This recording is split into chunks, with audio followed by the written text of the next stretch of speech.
Ahora, Luis Antonio, tenemos la presencia y agradecemos la presencia del candidato a la presidencia, Henry Cucalón, que tiene 51 años, busca llegar a la presidencia de la mano de Construye. Recordemos algo de su perfil, fue ministro de gobierno en el gobierno de Guillermo Lasso, pero antes trabajó en el registro de la propiedad, fue secretario. ¿No trabajó en el registro de la propiedad? No. Pero trabajó en el municipio de Guayaquil, ¿sí? Obvio, secretario municipal por más de 10 años. 9 Ahora años. Llega a en las buenas ser... épocas, por si acaso, no, porque no quiero ni mencionar qué pasó después. Quiere ser presidente de la República de la mano de Construye. ¿Por qué Construye? Buenos días. Buenos días, gracias por la invitación a todo esto, y tú lo has señalado, una carrera de servicio público hecha peldaño a peldaño, escalón por escalón. Y ahora quiero ser presidente de los ecuatorianos para comprometerme a un cambio radical, económico, político y de protección social. ¿Y por qué la mano de Construye? Porque a mi criterio, siendo independiente, es el movimiento que representa la lucha contra la impunidad, que es mi marca. Y entre lo que he visto de la clase política, eso me llamó la atención y les doy mi agradecimiento eterno. Porque yo no soy millonario, no he heredado nada, no me he robado nada en el municipio ni en ningún lado donde he estado. Así que si vieron en mí algo, me imagino que fueron las ideas, porque no los pude ver ni comprado ni alquilado, porque no tengo una peseta. Y en ese sentido, Henry, qué difícil que es hacer proselitismo frente a maquinarias que son arrolladoras. ¿Cómo hace? ¿Cómo se las ingenia? ¿Cuál es la alternativa? Bueno, he intensificado lo que yo siempre he hecho. Yo siempre he sido agradecido de los medios de comunicación. Siempre he atendido entrevistas. Cuando era asambleísta daba 170 entrevistas al año, por citar un ejemplo. Y cuando fui ministro de Estado daba la cara.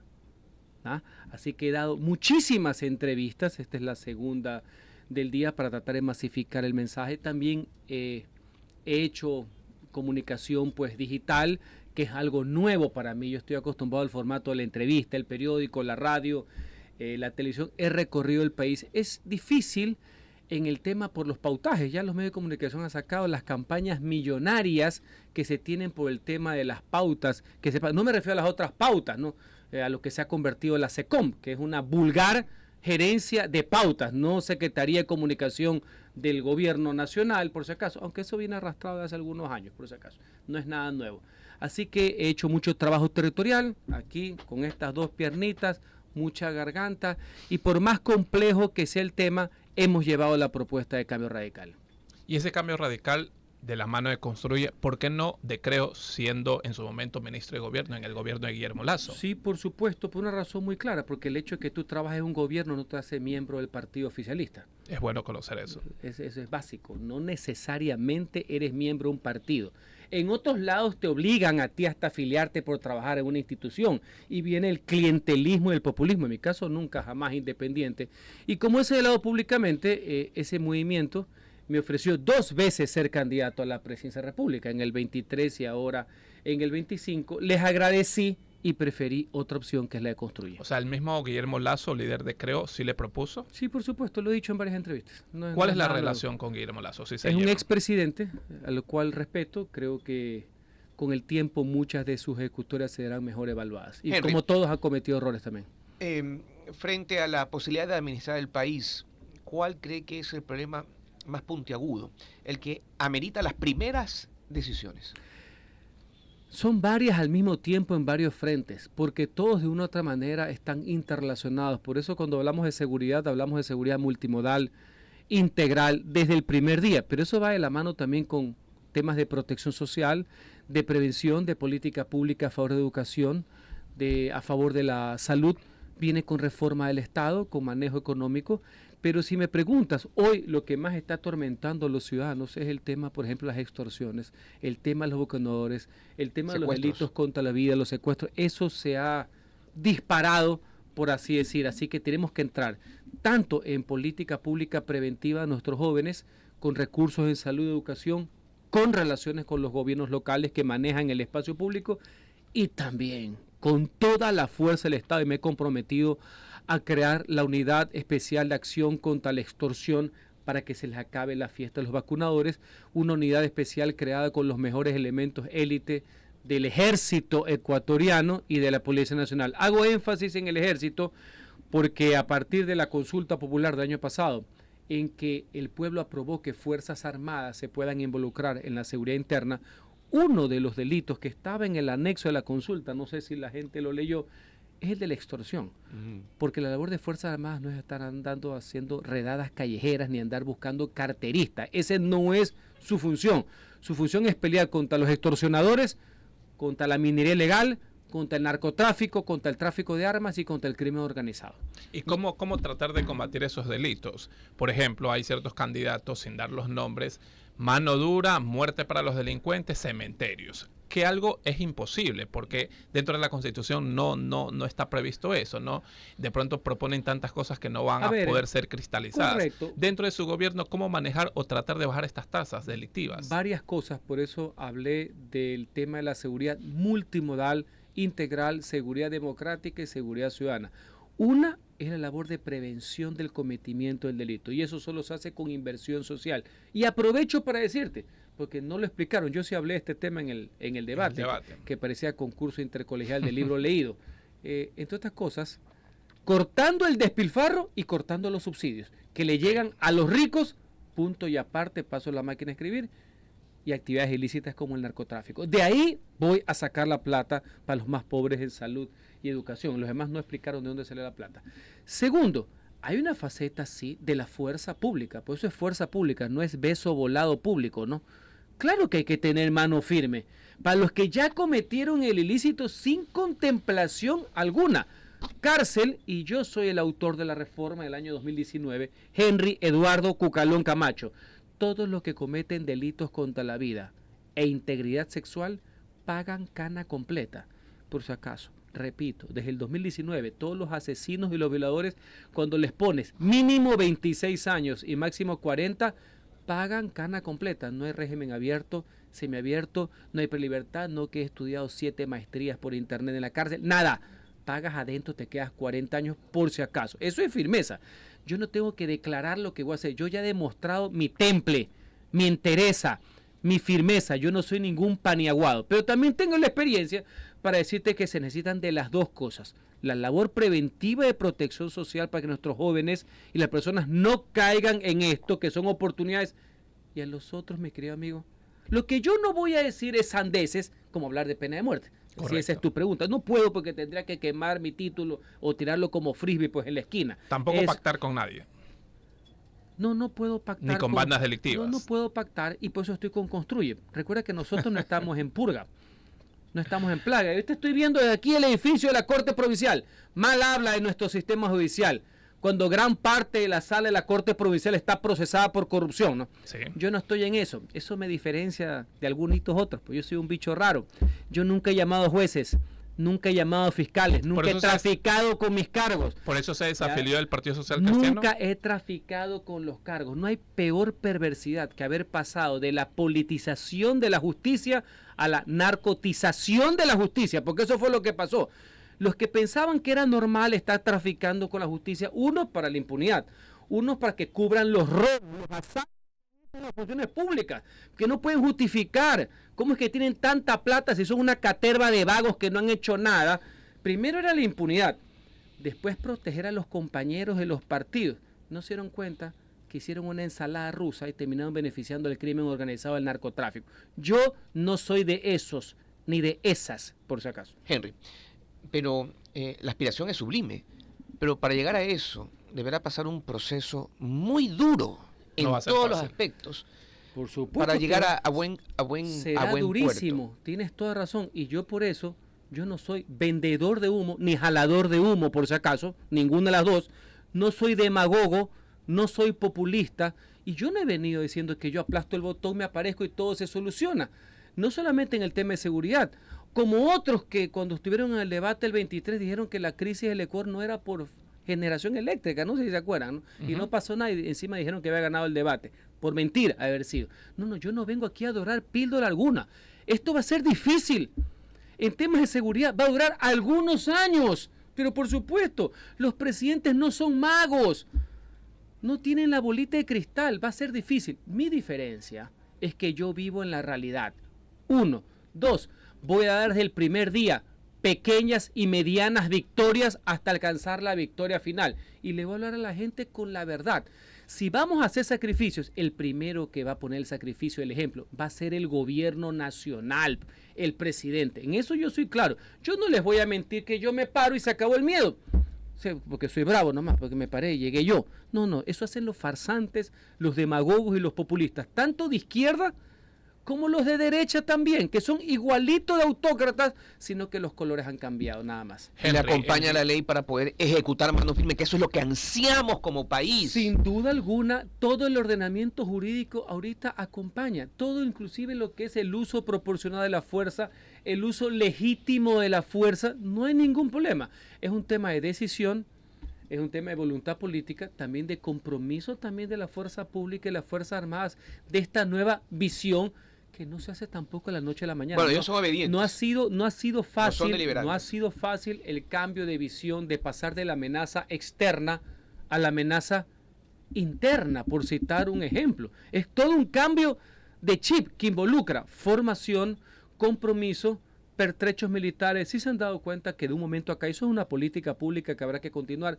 Ya no estamos comprando tanques de oruga, ¿no?, para la frontera, estamos comprando tanquetas, que son las que entran en las ciudades. Solo por citar un ejemplo, ya no podemos comprar por el momento, no digo a mediano o largo plazo, aviones supersónicos. Necesitamos más helicópteros artillados, aviones de transporte, porque el tipo de guerra ha cambiado y eso no se hace fácil. Mucha gente cree que es aplastando botones. El cambio del chip de entender que la nueva amenaza, como es el narcotráfico y la minería ilegal, está adentro, está en Ponce Enríquez, no en la frontera, no ha sido fácil, pero yo me comprometo que con seriedad, con racionalidad, con disciplina, con apoyo constante, con los recursos necesarios, vamos a salir de esta crisis. Henry, ¿qué rescata usted, que trajo a colación el debate, el día del debate? ¿Qué rescata de lo positivo? Bueno, porque fue un debate de mucho enfrentamiento.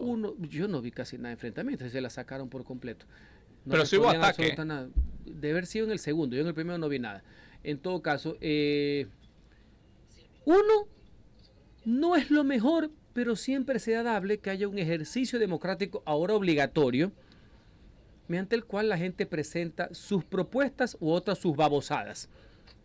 Como eso siempre es bueno, es un ejercicio, ahora insisto, obligatorio. Lastimosamente el formato no da para mucho. Correcto. Yo entiendo que hay 18 millones de consultores políticos, esos que cantan en latina, es decir, que querían al mismo tiempo que seas como Febres Cordero, pero al mismo tiempo seas reflexivo.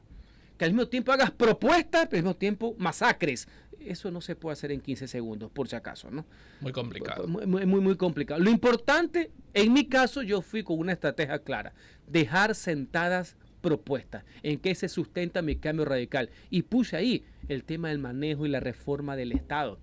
Puse ahí el tema de la liberalización del sector energético, del sector petrolero, el tema de las concesiones viales. En temas de seguridad expliqué lo que estamos hablando aquí mucho más corto, en qué va a consistir mi lucha contra los vacunadores, el aumento de penas para los reclutadores de los sicarios, cuál es el tratamiento de los menores y de los adolescentes que cometen delitos contra la vida. O sea, sí fui intercalando posiciones, porque estoy a favor de la dolarización y de la eliminación del Banco Central. Alcancé en el poco tiempo, que no es fácil, alcancé a insertar conceptos, alcancé a insertar propuestas. Ahora, ¿cree que dentro del debate, no sé, le pregunto, porque fue tendencia, el haberle dicho al candidato presidente, ¿eres o te haces? ¿O de pronto se arrepiente o no se arrepiente? ¿Se le pasó la mano? No me arrepiento en lo absoluto. ¿Se pasó en la mano de qué? Hay otros que le dijeron que embarcaba droga en banano, pues no sé si me explico. A ellos tienen que preguntarle. O sea, una frase de lo más coloquial, producto de haberme hecho una pregunta cajoneada, cuando 30 segundos inmediatamente antes había contestado lo mismo, ¿no? Se notaba que le tenía todo precho. Nada más. De lo más light que he visto en mi vida. Yo siempre he sido duro, jamás ruin, que son dos cosas absolutamente distintas. Pero me sorprende porque hay otros que querían masacre limpia, ¿no? Correcto. Así que eso no fue nada de todo el mundo. Y tomando en cuenta cómo es él, no sé qué es lo que era ese momento, no sé si era presidente, candidato, no sé qué es lo que era, pero él ha sido bastante duro para referirse a todos nosotros, ¿no? Por si acaso digo, porque no es que era, esto no era una guerra de almohadas, pues no, esto era debate supuestamente. Así que no veo por qué haya sorpresa alguna de una frase pero tan coloquial, tan de ¿Cuál calle. fue la frase? La que usted acaba de citar. Pues. ¿Cuál era? Eres usted, hace pues, una cuestión pues, más elemental de juego de gingringongo, por así decir. Habla usted dentro de su plan de reformar la justicia sin meterle la mano a la justicia. ¿Cómo conseguir eso? Pero por supuesto, primero respetando las funciones del Estado. El presidente no es el jefe de la función judicial, pero sí somos adeptos y proclives a un proceso de reforma. He presentado una. Se hará a nivel de la Asamblea Nacional y otra constitucional. La constitucional, voy a insistir en la autonomía e independencia de la Redactar una nueva Fiscalía. constitución. No, una reforma constitucional. Ya. Vamos por parte, hermano. Dale suave. Reforma constitucional, me estás hablando del sistema de justicia. Okay. Reforma constitucional para darle autonomía a la Fiscalía. Voy a insistir en esa propuesta. Reforma legal para que puedan existir fiscales sin rostro para delitos de crimen organizado y jueces protegidos. Con rostro sí, pero protegidos para delitos de crimen organizado, que inclusive puedan despachar desde embajadas seguras del Ecuador en el extranjero. Ese es un modelo. Otro modelo de reforma de la justicia es tener una unidad administrativa que se encargue del tema de la compra de las impresoras y de los vitaras. Nunca más un órgano de gobierno secuestrado por los políticos llamado Consejo de la Judicatura. Eso se hace con reformas de carácter legal y reformas de carácter constitucional. Y de parte global, que tiene que ver con todo porque es el órgano que designa inclusive autoridades de la justicia como el Consejo de la Judicatura, Fiscal General, Procurador General, entre otros, la eliminación, conforme al artículo 442 de la Constitución, la eliminación del Consejo de Participación Ciudadana y Control Social. Habla usted también de una reforma laboral dentro de su plan de trabajo. Sin duda alguna, porque no podemos subsistir con estas normas arcaicas de 1938 que castigan la generación de empleo, principalmente para los jóvenes. Tenemos que dinamizar sin precarizar. Y uno de los tantos ejemplos que hay que prender para los motores de la economía es que voy a insistir en el trabajo por horas, para nuevos empleos. Reitero, trabajo por horas para nuevos empleos con protección social, es decir, con los décimos y con la respectiva afiliación a la seguridad social. Es una de las alternativas, no es la alternativa, es una de las alternativas. Ahora, son temas que de ley deben de pasar por la Asamblea. Y si no se consigue la mayoría en la Asamblea, ¿no va a ser un poco complejo, complicado si usted llega a ganar la presidencia? Es complejo, sí, coincido contigo, pero ese es el arte de la política, lograr consensos y acuerdos con gente que, si bien es de otros partidos, estoy seguro que están en la misma línea de lo que estoy diciendo. Por citarte un ejemplo, yo sé que el Partido Social Cristiano, sé que otras fuerzas políticas están a favor de la contratación por horas con protección social. Entonces, somos distintas tiendas políticas, pero tenemos un mismo objetivo. Podemos trabajar en esa línea. Y como he manifestado a lo largo de esta campaña, yo propongo desde el 24 de mayo una serie de enmiendas que son directamente a consulta popular por parte del presidente, una serie de reformas que pasan por la Asamblea y terminan en referéndum. Pero si encuentro no oposición, sino obstrucción por parte de la Asamblea, existe la alternativa de irnos a un proceso de Asamblea Constituyente para los grandes cambios que necesita el país. Uno de los fundamentales, y con lo cual yo me he comprometido, puedo hacerlo por enmienda, pero no lo descarto también por constituyente, es acabar con los monopolios estatales, acabar con la cantaleta de los sectores estratégicos y permitir la liberalización del sector eléctrico, por poner un ejemplo, sin privatizar, pero sí liberalizar para que puedan ingresar inversiones nacionales y extranjeras sin límite y sin restricción alguna. ¿Qué haría con el Consejo de Participación? Eliminarlo, como te dije hace pocos segundos. Eliminando, cumpliendo la formalidad del artículo 442. Pasa por la Asamblea y va a referéndum. Ya lo he intentado. Es un tema que lo tengo desde cuando fui asambleísta. Ese es un engendro, un experimento fallido. No sirve para nada. No solamente es un tema de sus integrantes, su conformación, su razón de ser es absolutamente inviable. Muy aparte que desde el cura Tuárez, delincuente contumaz, a quien yo destituí en la asamblea, todos han sido unas fichas. ¿No has visto que todos han caído como piezas de dominó? Unos destituidos por la Asamblea, otros destituidos por la Corte Constitucional, otros destituidos por el Tribunal Contencioso Electoral. Son una vergüenza. Así que esa institución, que es la joya de la corona del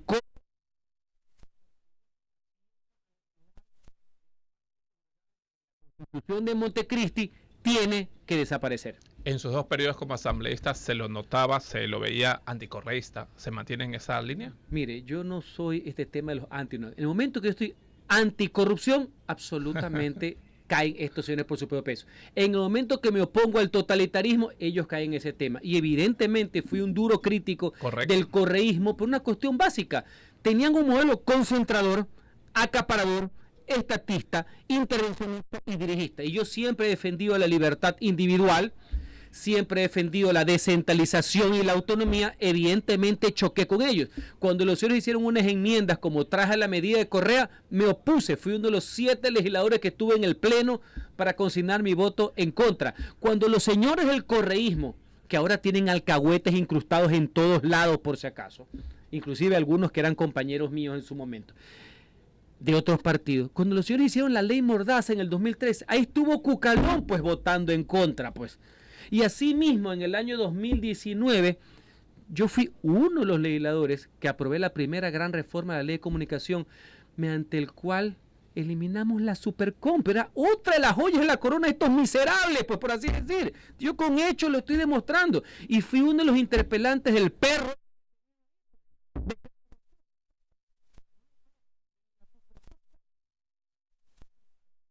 Lo están tratando de imitar, ¿no? Hay unos que están haciendo, pero como focas, quieren ser los nuevos Ochoa de Novoa, por así decir. Así que siempre he puesto compostura, no es que porque me cae mal delante, no, con propuestas. Ligado, ese es otro tema. Su postura, hablando de la política, administración bajo la administración bajo la militarización. ¿Perdón? La administración bajo la militarización, ¿será una opción? ¿La administración de qué? La administración del Estado bajo la militarización, la permanente militarización. Bueno, yo creo, de conformidad con la consulta popular, que hay ciertas áreas que deben ser militarizadas. Por ejemplo, en mi plan de gobierno está la militarización de los puertos, tanto de los públicos como de los privados. Sí, no digo operación, peor administración. Yo no soy Lucio, ¿no?, que puso a los militares a administrar Pacifictel, por si acaso. No. Militarización de la seguridad portuaria, sí. Y obviamente vamos a tener que trabajar de la mano con los militares. Yo no soy de los que creen que tengan que eliminarlos después de la firma con la paz con el Perú, porque vivimos, más allá de las declaratorias de la Corte, más allá de las declaratorias de los presidentes, vivimos una guerra interna, de la cual no va a ser fácil salir. Vivimos momentos de actos de terrorismo por parte de los GDOs, que no va a ser fácil salir, y para eso necesito a las Fuerzas Armadas. Usted que fue ministro de Gobierno, ¿cuál es su postura con la política del exterior, hablando de la política exterior, con lo que se está llevando a cabo con Estados Unidos, tanto impasse con Colombia, en su momento con México? ¿Es una advertencia que da Donald Trump si es que los gobiernos no se ajustan a su política? ¿Qué opina usted? A ver, varias cosas, más ya que me has hecho una línea de tiempo media complicada, como ministro de Gobierno, y me llevas a la política exterior. Me imagino que ese ministro de Gobierno por el nivel de cultura general, porque el ministro de Gobierno también sabía de política exterior, sabe de lo interno, sabe de economía, un poco de todo. Pero yo nunca dije sandeces, ni babosadas, por si acaso. Siempre me he cuidado. No me las sé todas, he cometido errores, pero pendejadas yo no hablo, por si acaso. Así que ya que me preguntas de esto, soy muy respetuoso. Cada país tiene el derecho a adoptar sus propias políticas, ¿no? Por si acaso, ¿no? Ese es el principio de no intervención. Así que yo no puedo opinar de lo que haga el señor Trump con otros países. No me compete. Lo que puedo opinar es lo que hace el señor Trump o cualquier presidente de Estados Unidos con mi país, con el Ecuador. Y en ese sentido yo quiero mantener, reforzar y ampliar las relaciones que tenemos con Estados Unidos, que han sido notablemente distintas que en el correísmo, tanto el presidente Moreno, el presidente Lazo y también el presidente Noboa. Yo las voy a mejorar aún más. Yo quiero mayor nivel de cooperación, inclusive a nivel militar y en la lucha contra los delitos, porque son delitos transnacionales. Tenemos la coyuntura que el senador Marco Rubio, ahora secretario de Estado, alguien que conoce perfectamente Latinoamérica, conoce perfectamente al Ecuador, conoce quién es quién en el Ecuador con los 2 nombres y con los 2 apellidos. Marco Rubio ha estado varias veces aquí en el Ecuador. Hay que aprovechar esa coyuntura para lograr los objetivos en común. luchar contra el narcotráfico, luchar contra la corrupción, luchar contra el lavado de activos, cooperación militar, ampliarla, que se ha venido dando, ampliarla, porque los objetivos son comunes, pero en relación a nuestro país. Yo no puedo opinar sobre política interna de otro país con relación a otros países. ¿Y esa relación que el gobierno de Estados Unidos haya invitado a Daniel Noboa a la posesión, viene bien para nuestro país? Mire, es un acto protocolario.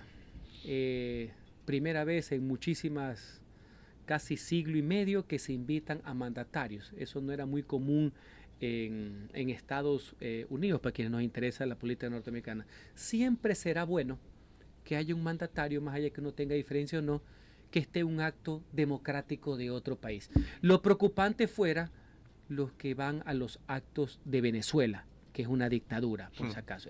Eso sería de llamar la atención.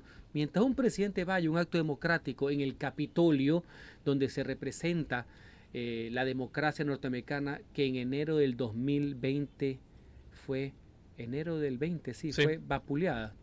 No, estoy hablando mal. Enero del 21, las elecciones fueron en noviembre del 20, como símbolo de la democracia. Yo cuando vi que entraron esos anarquistas, rememoraba esos momentos lamentables, cuando también entraron los mismos, no sé si se acuerdan, en el año 2000, al Congreso de Cotonou. Nunca pensé que eso iba a pasar en Norteamérica. ¿Cómo los hemos contagiado lastimosamente con el populismo de derechas y de izquierdas? Si llega a ganar Henry Cucalón por la lista Construye, el movimiento político Construye, ¿qué haría usted durante la primera hora de su gobierno? Algo que te manifesté al principio de este interesante espacio y que lo ha citado el Expreso, que me ha tomado la elección todos los lunes de septiembre. Yo he sido de los pocos que he cumplido, porque siempre he sido respetuoso de la prensa. Una serie de medidas. Una, enviaría la enmienda para tumbar los sectores estratégicos. Dos, enviaría las reformas a la Asamblea Nacional para eliminar el Consejo de Participación Ciudadana, el Control Social y Consejo de la Judicatura. Perfecto. Tres, eliminaría subsidios, principalmente, no digo el del gas, que lo voy a mantener, principalmente el tema del diésel, que no va a favor de los más pobres, y con esa plata lo inyecto en salud y en educación. Abriría el catastro minero el primer día para poder combatir a la minería ilegal, y pondría desde ese minuto, con los recursos que vamos a ampliar, una política de Estado en materia militar y de seguridad de combate con el narcotráfico. Su mensaje al público que nos está escuchando a esta hora. Yo me comprometo a un cambio radical para el Ecuador en los ámbitos político, económico, de seguridad nacional y de protección social. Tengo la experiencia, la capacidad y la honestidad para llevarlo a cabo, sin improvisación y sin corrupción. Tengo el temple y la firmeza, no el autoritarismo, para llevar las riendas del Ecuador. Tu voto ecuatoriano importa, tu voto puede ser parte del cambio. Vota por convicción, no votes por resignación, por el descarte del descarte. El Ecuador se merece muchísimo más que el novoísmo y que el correísmo. Así que en el año 25, vota todo por la 25, Henry Cucalón, presidente. Ha sido Henry Cucalón, candidato de Construye, que ha expuesto algunos de sus planes en caso de llegar a la presidencia de la República. Le agradecemos por estos minutos, lo volvemos a invitar en cualquier otra ocasión. Sabemos que es muy accesible y ahí está, señores. A seguir pensando en las propuestas, por favor, sin sentimientos, sin resentimientos, solamente en el afán de por fin sacar al país adelante. Gracias por haber estado aquí. Muchísimas gracias. Son exactamente las 9:11 de la mañana. Amigo ecuatoriano, deja de ser extranjero en tu tierra y descubre que en la Amazonía también hay una fauna y flora tan diversas como en las Galápagos. Empieza